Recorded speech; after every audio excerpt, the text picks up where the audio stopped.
ក្នុងនាមនាងខ្ញុំជាបងកញ្ញាម្នាក់គឺអាចជាផុតទេពីការធ្វើសក់និង make up តែបើយើងនិយាយពីការធ្វើសក់វិញគៀបកប់មូលហ្នឹងគឺជាបញ្ហាមួយដែលធ្វើឲ្យសក់យើងខូចបានប៉ុន្តែបញ្ហាទាំងអស់ហ្នឹងគឺអាចកើតឡើងមកលើនាងខ្ញុំបានទេដោយសារនាងខ្ញុំបានប្រើជាមួយនឹងឈុតសាប៊ូ NRKS ចឹងបើសិនជាបងប្អូនទាំងអស់គ្នាចង់បានសក់ភ្លឺទន់រលោងដូចនាងខ្ញុំក្រោយពីការប្រកួតមកអ្នកទាំងអស់គ្នាអាចប្រើជាមួយនឹងឈុតសាប៊ូ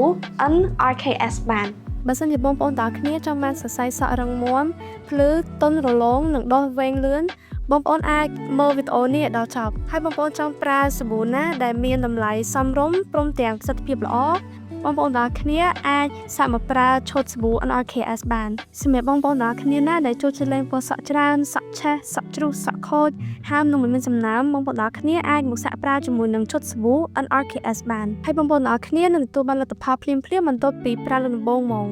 ហើយមួយទៀតបើសិនជាបងប្អូនចង់ទទួលបានលទ្ធផលកាន់តែលឿនបងប្អូនអាចសាកប្រើជាឈុតបានហើយនៅក្នុងឈុតសាប៊ូហ្នឹងមានសាប៊ូកក់សក់ក្រែមបន្ទន់សក់ជាមួយនឹងស្រោមសរីរាង្គផងដែរសាប៊ូនេះល្អខ្លាំងមែនតើហ្មងបងប្អូនហើយសម្រាប់បងប្អូនណាដែលអត់សូវចូលចិត្តប្រើទឹកអប់គឺត្រូវហ្មងដោយសារសាប៊ូហ្នឹងគឺមានក្លិនក្រអូបដូចទឹកអប់ចឹងអញ្ចឹងបើបងប្អូនចង់ទទួលបានសក់ទន់រលោងដូចនាងខ្ញុំបងប្អូនកុំភ្លេចមកសាកប្រើជាមួយនឹងឈុតសាប៊ូ NRKS បាន